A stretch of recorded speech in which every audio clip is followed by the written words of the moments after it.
Hello, friends, and welcome back to r/ProRevenge. Our first story of how the OP, who had his day off taken away, took 2 whole weeks off. But before we begin, don't forget to subscribe to our channel if you're new here and turn on notifications so you don't miss a new video every single day. Here we go. 1 day or 14? Your choice. So with the world being on fire at the moment, we were told last week that everyone in my role has been granted essential worker status. As they're expecting our team to pick up the slack for the rest of the company, we were told on Friday that all holidays and non-essential leave, hospital appointments, bereavement, etc., had been canceled. I was due to be off today because I was meant to be taking my nieces out for the day as a fun treat. Obviously, we're not going anywhere anymore, but they both were really excited to spend some time with their uncle, so I had planned some things to do around the house instead. Cut to this morning, and my boss ringing me to make sure I'm on my way to customer A's. I explained to him that you can't cancel a holiday for Monday on Friday evening and expect me to go along with it. I had booked this day off for months and was taking it. He threatens to give me an official disciplinary meeting if I don't get into work right away. I cough loudly down the phone and explain to him if he wants to play that game, then I'm self-isolating and he can see me in 2 weeks. I ask him again if he's now okay with me having today off, and he says no. I explain to him that I will contact HR and let them know I'm beginning my quarantine period and will contact them again in 14 days to see if I'm ready to go back. And our second story, how to get an aircraft boarding gate removed. I've worked in aviation for nearly 20 years, from small airports to large commercial hubs. Like any industry, it's full of Type A personalities and those promoted up to their respective level of incompetence. To protect those involved, I will not name the airport or the company I worked for. At the time this story occurred, I'd worked my way up in a company that is contracted to pump the fuel into the aircraft at one of the busiest airports in the U.S. My job was supervisor in charge of fuel quality and safety adherences. The airport I worked at was growing. It went from middle of the pack to being in the top 10 for total operations in about 3 years. As such, there was, and still is, a lot of construction going on in order to have more gates and parking areas. This has involved restriping the gates and adding more jet bridges onto the existing terminal. This usually is a pain, but works for the most part when there's only so much room to work with. For fueling, a hydrant system is commonly used as it's far faster and more convenient than having tanker trucks go up to every plane. Instead, a piece of equipment is staged at each gate and hooks up to a pit in the ground where fuel is delivered directly from the storage tanks and can be pumped to the plane. These are large underground pipes, and once in place are rarely, if ever, moved. If you move your gate, that pit stays put and isn't as conveniently located as it first was. Might be too far away from the plane, might be under the plane, etc. When the airport authority decided to add a new gate at the end of a terminal, I was invited to the meeting thanks to my position. I guess I was expected to just sit and nod or something, since every time I pointed out that the new gate would put the pit under the jet or on the wrong side, I was basically told, "We will make it work," or "This is the only way we can do it." After being shut down a few times, I gave up. 4 months of construction to expand the passenger waiting area and attach a jet bridge brings us to the first day of use. There's a ribbon-cutting ceremony, and the first arrival is brought into the gate. The fueler calls me because he doesn't know, how he had to run his hoses and wants me to sign off on his solution. I pull up and see that the pit is under the left engine. 737 fuel panel is on the right wing, so he has to run the pit hose under the fuselage, which is full of passengers. This hose is a 3-inch inner diameter and is capable of delivering around 800 gallons per minute. Equipment slows that down as appropriate per aircraft. Should a tug or anything hit that line, it'll get bad, and fast. I say there's no way we can use that pit, and there isn't another one to choose from. I advise the airline, and they say, use a truck then. I responded, we can't. The jet is within 20 feet of a wall of the terminal, and we can't get a truck in front. If we're behind the jet, we'll block the taxi lane and no aircraft are getting in or out of 8 gates. We can't safely fuel an aircraft at this gate. Well, you can imagine how this went over.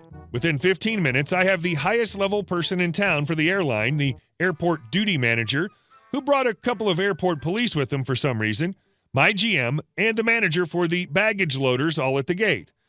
I explain the issue and state that I will not allow fueling as it isn't safe to run pressurized jet fuel under an aircraft and that the pit is underneath the engine itself. Both of these violate numerous regulations. My GM looks at it and agrees. The airline head starts yelling, and the duty manager says he'll have the fire department come look, and if they say it's good, we are responsible to fuel. Fire battalion chief comes up, hears the issue, walks over to look. He then gets a rolling wheel measure and walks it from the pit to the building and then back to his truck. He comes back with a red tag and puts the pit permanently out of service as it was too close to the building. He tells everyone that as he sees it, there's no way to legally fuel at that gate as it's too close to the building and the fuel truck would block a fire escape path. For the next 2 months, the airlines used the gate as overflow with no fuel, meaning they had to bring the plane in with enough fuel already or fuel it out on a cargo stand. Then it was cordoned off and demolished and the old lines were restored. Not sure how many millions that cost, but it had to be a few. And our last story. My boss who tried to hit on my wife. The year is 1995. There's me, who I'll name Kevin O'Malley. There's my wife, who we'll call Alice O'Malley. And there's my boss, who we'll call Mark Green, who she never met. Alice and I worked in Seattle for a computer store. I was 20 and we had 2 kids. I was teaching for them, you name it, Word, WordPerfect, Excel, Quattro, Access, Quark, Photoshop, basically every single thing that existed at that time. Alice was doing inside government sales. We got job offers in Dallas at the corporate HQ. I would be training at the flagship store down the street, and she would be doing major government accounts. Because I was young and hadn't finished a university degree, I had trouble getting certification to teach in Texas. My manager told Mark all about me, but he didn't really pay attention. When I got there, he quickly realized that it wasn't legal for me to teach the public since I didn't have TEA certification. He also decided he'd rather have someone else. However, I was well connected within the company and was friends with people far above him. He tried to drag his feet on my TEA certification as my sponsor. I could get it, I had enough college and work experience, but he was trying to force me to quit. Mark goes to a big convention in LA for government sales as we sold training to the government as well. Alice, being in government, also has to go. The company has gotten rooms for everyone at the same hotel. The first evening, I get a call from my wife. This guy was trying to touch me on the elevator and cornering me. Ew, gross, I say.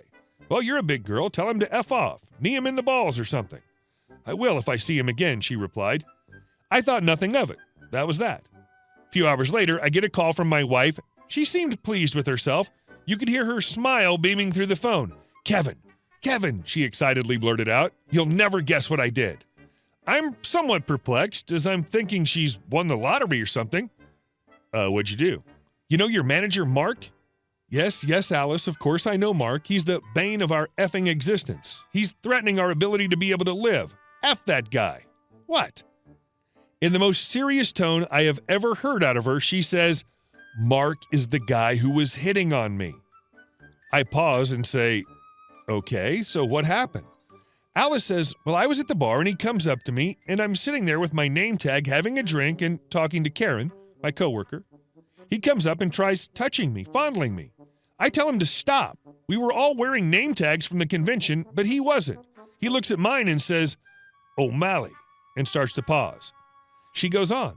I ask him what his name is. He says Mark Green.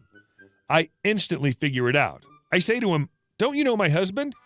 And he looks kind of dejected. Kevin O'Malley? And his face turns white as a ghost and he leaves. I say to her, go tell Virginia, the training director, right now.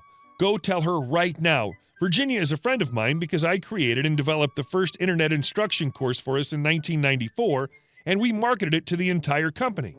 It was really successful and part of the reason I had a name for myself in the company. Alice goes and finds Virginia. She tells him how he kept touching her and hitting on her and didn't take no for an answer, how he was dragging his feet on my TEA certification, how he didn't know who he was hiring and failed to tell us this was even a problem. And Virginia calls me and I explain all this. Virginia is an old-school feminist and the only female executive. Older lady. She was not impressed. Mark returned early from the conference. My TEA certification happened quickly, as in people from up high in the company pulled strings to get it done. Mark wasn't long for our location. Our store was the flagship. We had the biggest accounts, and it was by far the most prestigious. Before he was moved laterally to a different store with no future, my wife used to call me at work and call his direct line to ask for me. She would pick me up at work and come in with our kids. He would close his door every time she was there. Every time I asked him for something, I got it.